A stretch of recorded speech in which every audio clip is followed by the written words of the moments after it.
बेलापुर गांव के जंगल में हर साल बहुत ठंड पड़ती थी और बर्फ गिरती थी। इस दौरान सारी पक्षी अपने लिए स्वेटर पहले से जमा कर लेते थे, लेकिन जब से इस गांव का मुखिया कड़कनाथ कौवा बना, तब से वो अपने दोस्त जाबाज चील के साथ पहले से स्वेटर का स्टॉक जमा कर लेता था और बाद में ज्यादा दामों में उसे बेचता था। कोई आवाज उठाए तो वो दोनों दादागिरी दिखाते थे और किसी की भी नहीं सुनते थे। जाबाज जी, आपकी स्वेटर पहनने के बाद खुजली होती है और ये गरम भी कम होती है। हरिया काका, तुम बूढ़े हो गए हो, इसलिए खुजली होती है और ज्यादा ठंड लगती है। मेरे स्वेटर तुम्हें पहनना है तो पहनो, नहीं तो भागो यहाँ से। मुझे अपनी स्वेटर की शिकायत नहीं सुननी है। हमारी दुकान के अलावा कहीं स्वेटर मिलेगी नहीं, समझे? उनकी इस दादागिरी से सब घबराए हुए रहते थे। एक बार पीलू अपने पति बंटी कबूतर के साथ जंगल में रहने आती है और वो उसका पति मिलकर स्वेटर की दुकान खोल लेते हैं। पीलू घर में स्वेटर बनाती थी और बबलू दुकान में बेचता था। सुनिए जी, बहुत मुश्किल से हमने पैसे जोड़कर ये स्वेटर बुनाई का काम शुरू किए हैं। अगर सब अच्छा चला तो जल्दी ही हम अपने लिए एक दुकान खरीद लेंगे और उसके बाद खुद का घर खरीद लेंगे। हाँ पीलू, हमें आगे अपने होने वाले बच्चों के बारे में सोचना होगा। ऐसे मुझे लगता है कि तुम्हारे हाथ की स्वेटर को पूरे जंगल वाले पसंद करेंगे। ऐसे ही कुछ दिन बीत जाते हैं और पीलू और बंटी की दुकान अच्छे से चलने लगती है। पीलू की स्वेटर बहुत डिजाइनर और अच्छी क्वालिटी के ऊन से बनी होती थी, जिसके कारण औरतें और लड़कियां उन्हें बहुत पसंद करते थे। कम दाम होने की वजह से सभी पक्षी उन्हीं के यहाँ स्वेटर खरीदते थे। जाबाज की दुकान में भीड़ कम लगती है। ये देखकर जाबाज गुस्से में आ जाता है और पीलू और बंटी की दुकान जाता है। सुना है तुम लोग जंगल में नए नए हो।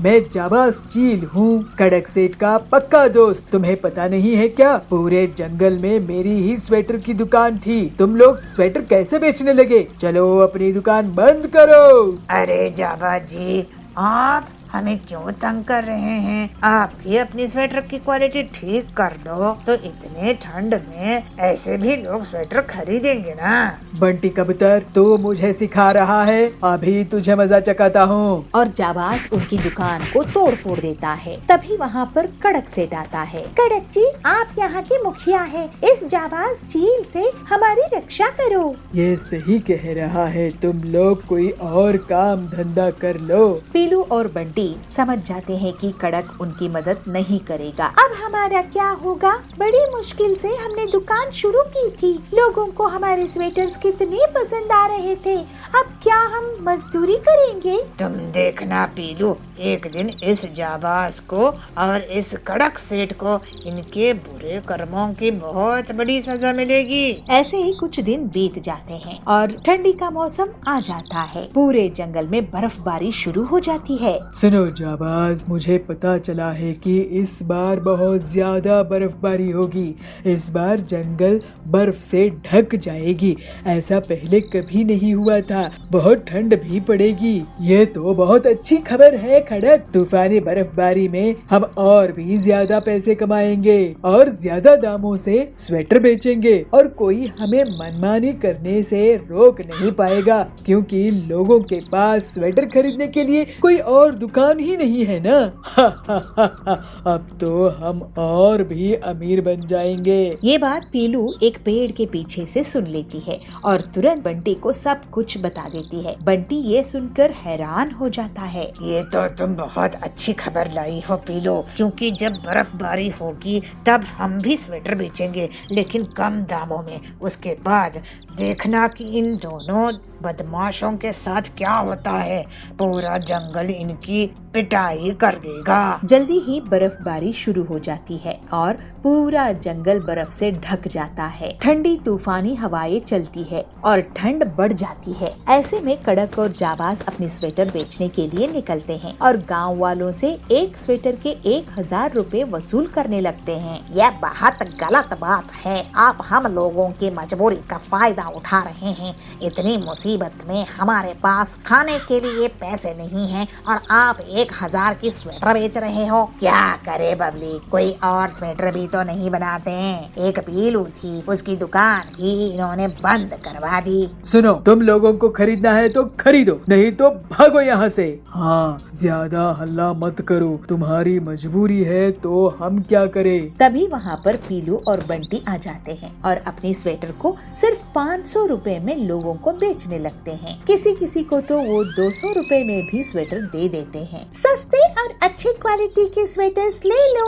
जाबाज और कड़क के घटिया स्वेटर 1000 रुपए में है। इन्हें देखो, सस्ते और अच्छी क्वालिटी के स्वेटर्स। ओ हरिया काका, बबली दीदी, यहाँ आओ। अरे तुम दोनों फिर से आ गए, तुम्हारी इतनी हिम्मत, तुम्हारी हड्डी तोड़ दूंगा। तुम्हें दोनों को बर्फ में फेंक देना पड़ेगा, तभी तुम लोग सुधरोगे। उनकी धमकी सुनकर पक्षी गुस्से में आ जाते हैं। तुम दोनों बदमाश, इतनी ही बड़ी मुसीबत में भी लोगों को लूट रहे हो अपनी घटिया और सस्ते क्वालिटी की स्वेटर से, और इन भले बंटी और पीलू को धमकी दे रहे हो। इन्हें पकड़कर पीट दो। गुस्से में लोग जाबाज और कड़क की स्वेटर की दुकान तोड़ फोड़ देते हैं। जाबाज और कड़क की बहुत पिटाई करते हैं। हमें माफ कर दो गांव वालों, हमने तुम सबको बहुत लूटा है। मैं और कड़क तुम्हारे लिए सेवा करेंगे। हाँ हाँ, अब से हम दोनों सुधर जाएंगे और किसी को भी तंग नहीं करेंगे।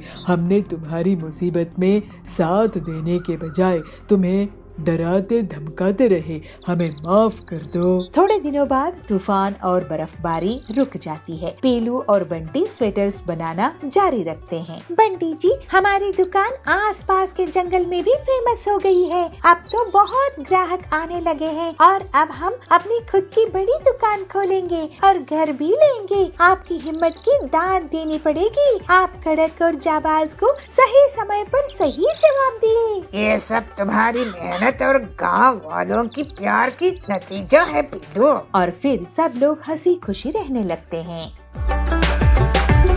लकड़ी गांव में पीलू नाम की गरीब चिड़िया रहती थी। उसको इंजीनियरिंग का काम देखना बहुत पसंद था। जब भी कोई अपना नया घर या दुकान बनाता था, पीलू उसे देर तक देखती थी। एक दिन हरिया कंस्ट्रक्टर उसको अपने पास बुलाता है और कहता है, पीलू चिड़िया, तुम्हें मैं बहुत दिनों से देख रहा हूँ। तुम हमेशा कंस्ट्रक्शन की जगह पहुँच जाती हो, क्यों? तुम्हें मजदूरी का काम चाहिए? हरिया काका, मैं गरीब हूँ, लेकिन मैं यहाँ मजदूरी के लिए नहीं आई हूँ। मुझे भी ऐसे ही घर बनाना है। अब मैं देख देख कर घर बनाना सीख गई हूँ। तुम गरीब लोग थोड़ी सी चीज क्या जान लेते हो, अपने आप को पता नहीं क्या समझने लगते हो। पता है ना, कंस्ट्रक्शन के सामान जैसे ईंट, सीमेंट, लोहे के रॉड्स कितने महंगे आते हैं। अब जाओ यहाँ से और आगे से कंस्ट्रक्शन साइट में दिखना नहीं। नाराज नहीं होइए हरिया काका, मैंने आपसे ही ये सब सीखी हूँ। आप एक दिन मुझ पर गर्व करेंगे। ऐसा कहकर पीलू अपने घर चली जाती है। उसके घर में बीमार पिता टिल्लू और बूढ़ी माँ बबली रहते थे। पीलू कहाँ चली गई थी? अरे कहीं मजदूरी कर, कुछ काम कर। घर की हालात कितनी खराब है। अभी कड़क सेठ आए थे और घर खाली करवाने की धमकी देकर गए हैं। अगर हमने उन्हें किराया नहीं दिया तो हम बेघर हो जाएंगे। माँ, तुम चिंता मत करो, मैं कुछ ना कुछ करती हूँ। फिर पीलू सोच में पड़ जाती है कि वो अपना घर कैसे बनाए, क्योंकि कंस्ट्रक्शन के सामान खरीदना उसकी हैसियत के बाहर था। मैं कंक्रीट के घर नहीं बनाऊंगी, मैं इको फ्रेंडली बैम्बू का घर बनाऊंगी। फिर पीलू जंगल में बैम्बू ढूंढने निकल जाती है और उसे एक जगह बहुत से बम्बू मिल जाते हैं। पीलू उन्हें काट कर एक खाली जगह इकट्ठा कर लेती है। इसके बाद पीलू एक एक बम्बू को जोड़ जोड़ कर एक घर तैयार करने लगती है और 2 ही दिनों में वो एक छोटा सा घर तैयार करने। फिर पीलू उस घर को हरिया काका को दिखाती है। हरिया काका, कैसा लगा आपको मेरा ये बम्बू का घर? पीलू, तुम तो बहुत ही तेज दिमाग की हो, लेकिन ये तुम घर बेचोगी किसको? काका, ये घर मैं अपने माता पिता के लिए बनाई हूँ। हमारे पास किराया देने के लिए पैसा नहीं है, हमें अपना किराए का घर खाली करना पड़ेगा। मैं तुम्हारा ये बम्बू का घर बिकवा दूंगा। तुम ऐसे ही और भी घर बनाओ, इससे तुम उधार खत्म कर सकोगी। नहीं तो एक घर बनाकर उसी में रहने से तुम्हें कुछ पैसे नहीं मिलेंगे। तुम्हारी जब कमाई ही नहीं होगी तो तुम आगे जीवन में क्या करोगी? हाँ काका, आप सही कह रहे हैं। आपकी मदद के लिए शुक्रिया। अब मैं और भी बम्बू के घर बनाऊंगी। फिर हरिया एक एक करके पीलू के बम्बू के घर बिकवा देता है, जिससे पीलू को बहुत पैसे मिल जाते हैं और वो कड़क सेठ का किराया खत्म कर देती है और अपने लिए एक सुंदर सा बड़ा सा बम्बू हाउस बना लेती है। अब हरिया और पीलू बम्बू के घर का बिजनेस करने लगते हैं। ऐसे पीलू अपनी मेहनत के दम पर अपने परिवार के साथ खुशी खुशी रहने लगती है। एक छोटे से गांव में पीलू चिड़िया रहती थी। उसका बेटा टिल्लू और बहू बबली भी उसी के साथ रहते थे। लेकिन टिल्लू और बबली को पीलू का साथ रहना पसंद नहीं आता था। पीलू की एक बेटी भी थी। उसकी एक अमीर घर में शादी हो चुकी थी। शादी के बाद वो अपनी माँ से अच्छा व्यवहार नहीं रखती थी। माँ, मैं तुमसे कुछ कहना चाहता था। मेरी आमदनी बहुत कम है। मैं तुम्हारा खर्चा सहन नहीं कर पा रहा हूँ और गांव में वृद्धाश्रम भी नहीं है जहाँ मैं आपको छोड़ कर आ सकूं। मेरी पूरी पगार घर चलाने में ही चली जाती है। मुझे बच्चे होंगे तो उन्हें स्कूल कैसे भेजूंगा, ये भी मैं सोचता रहता हूँ। कुछ दिन पिंकी दीदी के यहाँ चली जाओ। बेटा, अपनी बेटी के ससुराल में मैं कैसे चली जाऊँ? चल, तुझे तकलीफ ना हो तो मैं ये कोशिश करके देखती हूँ। फिर पीलू अपनी बेटी के ससुराल चली जाती है। बेटी पिंकी, क्या मैं तुम्हारे यहाँ कुछ महीने रुक सकती हूँ? वो क्या है ना, टिल्लू की आमदनी कम है तो वो मुझे तेरे यहाँ रुकने के लिए भेजा है। अरे माँ, मैं तो अपने पति के साथ आज ही स्विट्जरलैंड जाने वाली हूँ। मैं तुम्हें यहाँ कैसे रख सकती हूँ? पीलू ये सुनकर बहुत दुखी हो जाती है। वो रोने लगती है। हे भगवान, इस बुढ़ापे में मेरे बच्चे कैसे हैं जो मुझे सहारा नहीं दे सकते। फिर थोड़ी देर में कुछ सोचकर वो एक सुनार के पास चली जाती है। सुनार भैया, आप ये अंगूठी गिरवी रख लो और मुझे इसके कुछ पैसे दे दो। इस अंगूठी के आपको मैं 5,000 ही दे सकता हूँ पीलू बहन। पीलू उन 5,000 को लेकर एक छोटी सी किराए की झोपड़ी में चली जाती है। इन पैसों से तो एक ही महीने का गुजारा होगा। उसके बाद मेरे पास खाने के लिए भी पैसे नहीं बचेंगे। मुझे कुछ काम शुरू कर देना चाहिए, लेकिन इतने पैसे से मैं सिर्फ रोटी बनाने का काम ही शुरू कर सकती हूँ। फिर अगले ही दिन से पीलू रोटी और आलू की सब्जी बनाकर एक चौक में बेचने लगती है। रोटी सब्जी ले लो, रोटी सब्जी, गर्मा गर्म रोटी सब्जी, ताजी ताजी रोटी सब्जी ले लो। तो वहाँ सुंदरी आती है और पूछती है, बहन, एक प्लेट रोटी सब्जी कितने की होगी? सिर्फ 20 रुपए की 3 रोटी और सब्जी है। एक प्लेट मुझे देना। तो सुंदरी रोटी सब्जी खाती है। वाह बहन, तुमने तो कमाल की रोटी सब्जी बनाई है।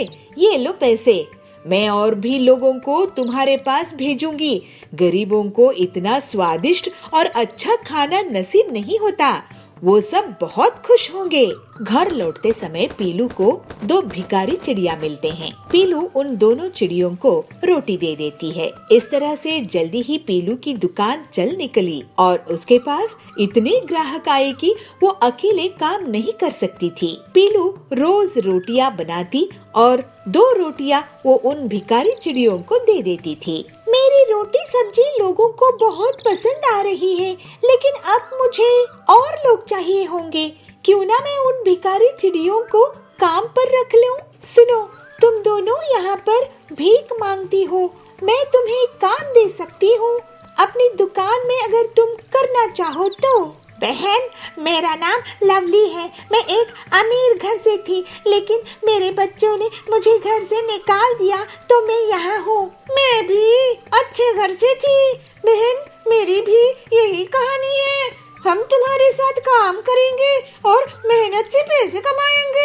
ये सुनकर पीलू बहुत खुश हो जाती है और फिर तीनों चिड़िया मिलकर टिफिन का काम शुरू कर देते हैं और बहुत जल्द ही पूरे जंगल में सिर्फ पीलू का टिफिन चलता है। पीलू अपनी आमदनी का 3 हिस्सा कर देती है और तीनों बहुत अच्छे से रहने लगते हैं। ऐसे ही एक दिन पीलू का बेटा उसकी दुकान में आता है। माँ, तुम तो बहुत मेहनती हो, मुझे माफ कर दो, मैंने तुम्हारा ख्याल नहीं रखा। अब मुझे पछतावा होता है कि मैंने तुम्हें किस हाल में छोड़ दिया था। बेटा, अब मैं दूसरे बूढ़े लोगों को मदद करूंगी, तू चिंता मत कर, तुम लोग मेरे बच्चे थे और रहोगे। फिर उस दिन से टिल्लू भी अपनी माँ का उसके काम में हाथ बटाने लगा और पूरी ईमानदारी से बुजुर्गों के लिए काम करने लगा। फिर वो सब हंसी खुशी रहने लगे। चुलबुल नगर के गांव में सुंदरी चिड़िया बहुत घमंडी और अमीर जमींदारिन थी। वो गरीब लोगों को ब्याज पे पैसे उधार देती थी और जब गरीब उसे उधार के पैसे लौटा नहीं पाते थे तो वो उनकी जमीन को हड़प लेती थी। ऐसे ही एक दिन बबली उसके पास पैसे उधार लेने के लिए जाती है। सुंदरी सेठानी, आप मुझे 1 लाख उधार दोगी क्या? मैं आपको अगले साल वापस कर दूंगी। मुझे कैसे पता कि तुम मुझे पैसे वापस कर दोगी? तुम कौन हो? मैं तो तुम्हें नहीं जानती हूँ। मैं यही इसी जंगल में रहती हूँ। सेठानी जी, गरीब किसान हूँ, छोटी सी जमीन है मेरी। अच्छा, तो तुम मुझे अपनी जमीन गिरवी रख दो, मैं तुम्हें पैसे उधार दे दूंगी। वैसे कितनी बड़ी जमीन है तुम्हारी? मेरी 10 एकड़ की जमीन है, आप गिरवी रख लो। ठीक है, यहाँ अंगूठा लगाकर पैसे ले जाओ, लेकिन याद रखना, पैसे नहीं चुकाए तो जमीन मेरी। फिर बबली उन पैसों से खाद और दवाइयाँ लाती है और खेत में दिन रात बहुत मेहनत करके फसल उगाती है। इस बार उसकी अच्छी फसल हुई थी। ऐसे ही एक दिन सुंदरी उसके खेत के पास से निकल रही थी, तभी उसकी नजर बबली के खेत में जाती है। अरे वो टिल्लू, कहाँ घूम रहा है? ये बता कि ये खेत किसका है जिसमें इतनी बढ़िया फसल उगी है? सेठानी जी, ये खेत बबली का है। उसी बबली का जिसने मुझसे पैसे उधार लिए हैं? अरे वाह, इसका मतलब ये जमीन और ये फसल और इसका मुनाफा मेरा हुआ। फिर सुंदरी बबली से मिलती है। क्यों बबली, इस बार तो तुम्हारी फसल बहुत अच्छी हुई है, लगता है बहुत मेहनत करी हो। जी सुंदरी जी, मैं फसल बेचकर आपका उधार लौटा दूंगी। उसके बाद घर में बेटी भी है, उसकी शादी भी करनी है। ठीक है, ब्याज मिलाकर 3 लाख दे देना। क्या? लेकिन मैंने तो बस 1 लाख ही उधार लिए थे सेठानी जी। हाँ, तो ब्याज चढ़ा के और 2 लाख हो गए हैं। तुम अनपढ़ गंवार लोग कुछ नहीं समझते। ये तो अन्याय है सुंदरी जी। फालतू की बात मत कर, नहीं तो मैं तुझे घर में भी नहीं रहने दूंगी। मैं आपके पैसे नहीं चुका पाऊंगी। नहीं, आप मेरी जमीन ही रख लो।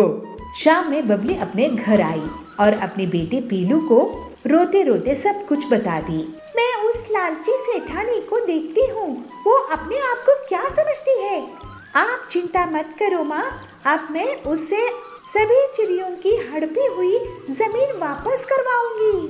पीलू अपनी सहेली हरी तोती के साथ एक प्लान बनाती है। दोनों सहेलियां एक छोटी सी खेत की जमीन में एक नकली पेड़ लगाती है और फिर उस पेड़ को लाल रंग से रंग देती है।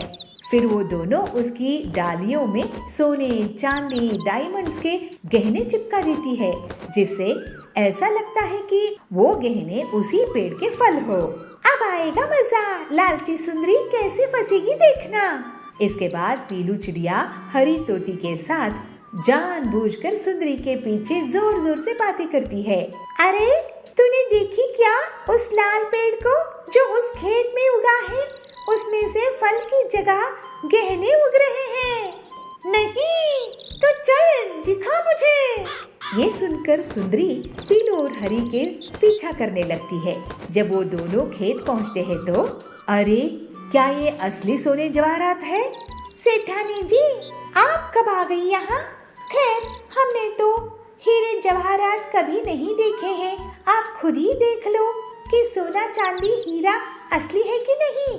वैसे सेठानी जी, आपको बता दूं कि कल बहुत बड़े जमींदार आ रहे हैं जो इस जमीन को खरीद लेंगे, इसके साथ ये पेड़ भी। ऐसा क्या?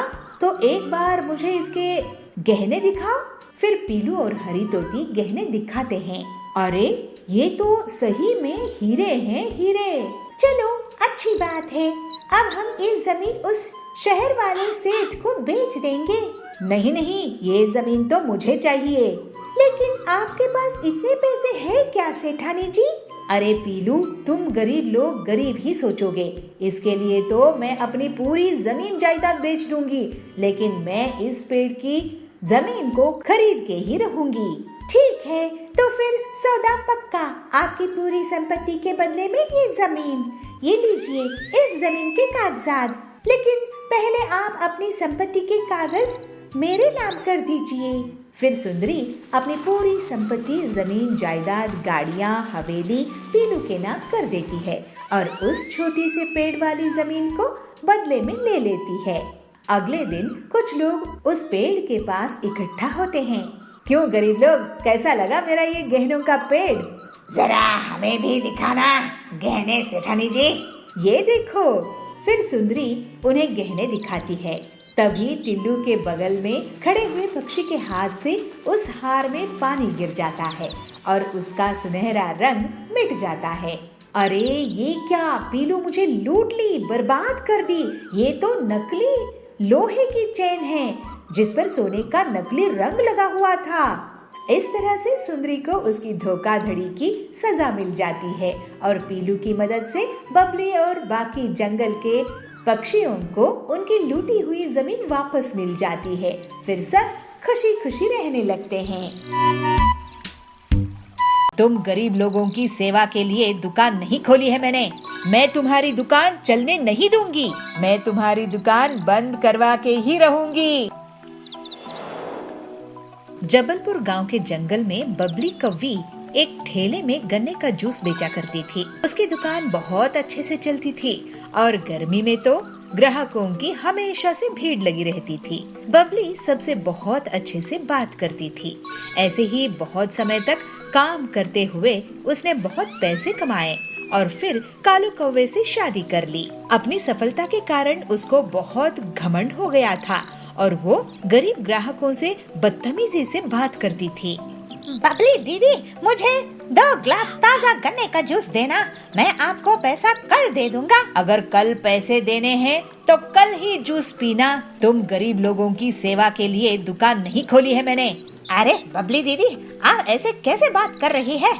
मैं तो आपका रेगुलर ग्राहक हूँ। देखो बंटी भैया, पैसे रखो और जूस पियो। और हाँ, आज से गर्मी शुरू हो रही है ना, आज से 20 रुपया ग्लास नहीं बल्कि 40 रुपया ग्लास गन्ने का जूस मिलेगा।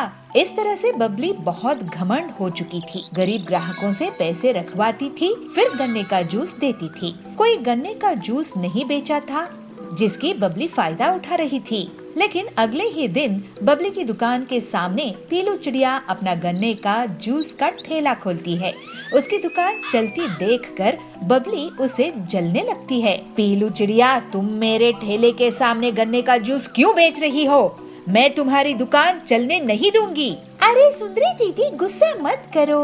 जंगल में इतने ग्राहक हैं कि हम दोनों की दुकान अच्छे से चल सकती है। पीलू की बातें सुनकर बबली चुप हो जाती है। पीलू अपने ग्राहकों से बहुत अच्छे से बात करती थी, जबकि बबली अभी भी बहुत घमंड से रहती थी। जल्द ही पीलू की दुकान में भीड़ लगने लगती है, क्योंकि वो गन्ने का जूस को सिर्फ 15 रुपए में बेचा करती थी। ये पीलू तो बहुत ही चालाक निकली, सस्ते दामों में जूस बेच रही है। इसकी दुकान बंद करवा दूंगी। मैं भी दाम कम कर देती हूँ, लेकिन उतने पैसों में मैं गन्ने का जूस नहीं बेचूंगी, बल्कि केमिकल वाला नकली मिलावटी जूस बेचूंगी। ग्लास का जंबो साइज बड़ा देखकर जंगल वाले मेरे ही पास आएंगे और पीलू की दुकान बंद हो जाएगी। फिर ऐसा सोचकर बबली अपने घर में केमिकल वाला जूस तैयार करती है और मन ही मन बहुत खुश होती है। जंबो गन्ने का जूस ले लो, जंबो गन्ने का जूस। इतने बड़े गन्ने का जूस कभी नहीं देखे होंगे। जंगल के पक्षी बबली की आवाज सुनकर उसकी दुकान की तरफ भागते हैं और ग्लास का साइज देखकर लालच में आ जाते हैं और सिर्फ कुछ ही मिनट्स में बबली के जंबो गन्ने का जूस बिक जाता है। देखा पीलू चिड़िया, मुझसे पंगा लेने का नतीजा, मैं तुम्हारी दुकान बंद करवा के ही रहूंगी। उसी दिन से पीलू की दुकान में ग्राहकों की कमी होने लगती है और अगले दिन से तो कोई भी उसकी दुकान नहीं जाता है। थोड़े ही दिनों में पीलू को दुकान बंद करने की नौबत आ जाती है। तभी एक दिन डॉक्टर हरिया उसकी दुकान पहुंचते हैं। पेलो, मुझे एक गिलास जूस देना। बबली की दुकान में भीड़ है, मुझे लेट हो रहा है, नहीं तो मैं उसी की दुकान में जाता। ये लीजिए डॉक्टर सर। अरे वाह, ये बहुत ताज़ा है। ऐसा करो, तुम मेरे हॉस्पिटल में रोज 20 गिलास भेज दिया करो मरीज के लिए। पीलू ये सुनकर बहुत खुश हो जाती है और हरिया के मरीज उसके गन्ने का ताज़ा जूस पीकर ठीक हो जाते हैं। लेकिन तभी वहाँ बबली की दुकान से गन्ने का जूस पीने वाले पक्षी आते हैं और उल्टियाँ करने लगते हैं। अरे ये क्या, इन्हें तो उल्टियाँ हो रही है। उनका टेस्ट होता है और उनसे हरिया पूछता है कि वो लोग क्या खाए पिए थे। तब वो बताते हैं कि रोज वो बबली के यहाँ जूस पीते हैं। बबली, तुमने इस गन्ने की जूस में क्या मिलाया है? तुम्हें पता है सबको किडनी में स्टोन्स हो गए हैं। इन सब की तबीयत खराब हो गई है तुम्हारी दुकान का गन्ने का जूस पीकर। अरे ये लोग पीलू की दुकान का जूस पिया करते थे। फिर हरिया बताता है कि पीलू की दुकान के जूस से उसके बीमार मरीज ठीक हो गए हैं। इसके पहले बबली कुछ बोल पाती, सभी पक्षी उसको घेर लेते हैं। बबली, तुम हमसे इतना सारा पैसा लेती हो गन्ने के जूस का, लेकिन ये जहर बेच रही हो। वो पीलू कम दाम में भी हमें स्वादिष्ट और सेहतमंद गन्ने का जूस पिलाती है।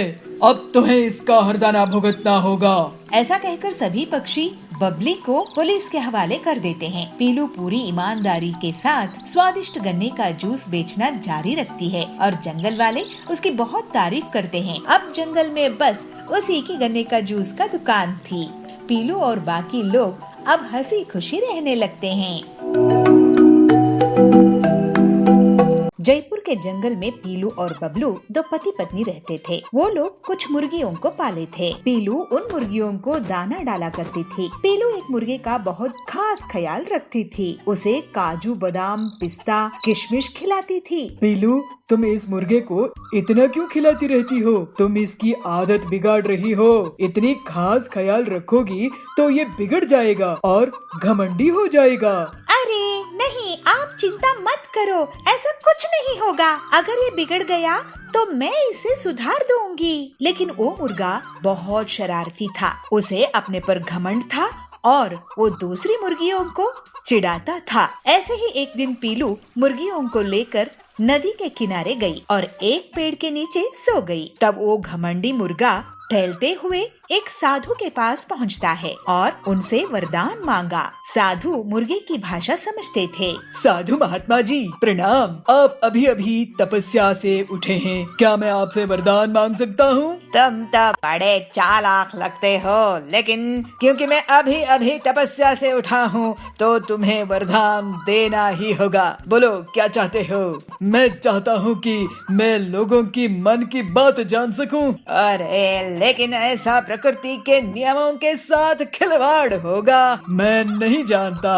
साधु जी, आप तो मुझे यही वरदान दे दो। ठीक है, ठीक है। फिर साधु उस पर जल छिड़क देता है। थोड़ी देर बाद पीलू नींद से जागती है और सब मुर्गियों के साथ वापस घर चली आती है। पीलू घर में फिर से उस मुर्गे को दाना डाल रही थी और सोचती रहती है, मैं इस मुर्गे से बहुत पैसे कमाऊंगी। इसके साथ जो भी मुर्गी अंडे देती है वो काफी ज्यादा दाम में मैं बेचती हूँ, जिससे मुझे बहुत फायदा होता है। ये सब सुनकर मुर्गा और भी घमंडी हो जाता है। ऐसे ही एक दिन कालू चोर पीलू के घर की तरफ देख रहा था और सोच रहा था, ये बबलू और पीलू आजकल बहुत पैसे कमाते हैं।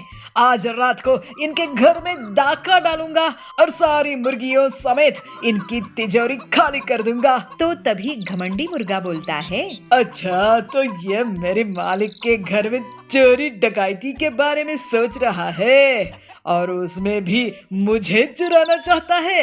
अभी मजा चखाता हूँ इसको। और फिर वो कालू पर हमला कर देता है, जिससे कालू बहुत बुरी तरह से घायल हो जाता है। फिर कुछ देर बाद कालू अपने दोस्तों के साथ पीलू के घर आता है और उसे धमकाता है, तुम अपने मुर्गे को संभाल कर रखो, नहीं तो मैं इसकी बिरयानी बनाकर खा जाऊंगा।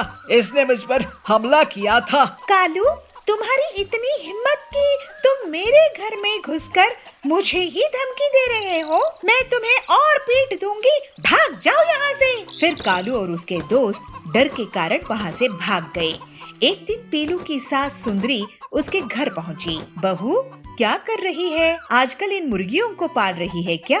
अरे जरा मेरा भी ख्याल रखा करो। चलो आज मुझे तुम बिरयानी खिलाओ। हाँ सासू माँ, आप मुझे बताइए कि मैं किस मुर्गी की बिरयानी आपको बनाऊं? सुंदरी सोच में पड़ जाती है। वो एक के बाद एक मुर्गियों को देखती है और आखिर में उस मुर्गे के पास उसकी नजर जाती है और वो सोचती है, ये मुर्गा तगड़ा लग रहा है, इसकी ही बिरयानी खा जाती हूँ। जैसे ही सुंदरी मुर्गे की बिरयानी के बारे में सोचती है, मुर्गा गुस्से में आ जाता है। ये मुझे खाएगी, अभी बताता हूँ। और फिर वो सुंदरी पर हमला कर देता है। ये देखकर पीलू भी गुस्से में आ जाती है और वो मुर्गे से लड़ पड़ती है। लेकिन इसके बाद मुर्गा सास और बहू पर हमला कर देता है। पीलू और सुंदरी घर से भागने लगती है। मुर्गा उनका पीछा करता है। कुछ दूर पर ही साधु वहाँ मिलते हैं। वो देखते हैं कि वो घमंडी मुर्गा दो औरतों के पीछे है, तो वो उसे रोक देते हैं। देखा पीलू चिड़िया,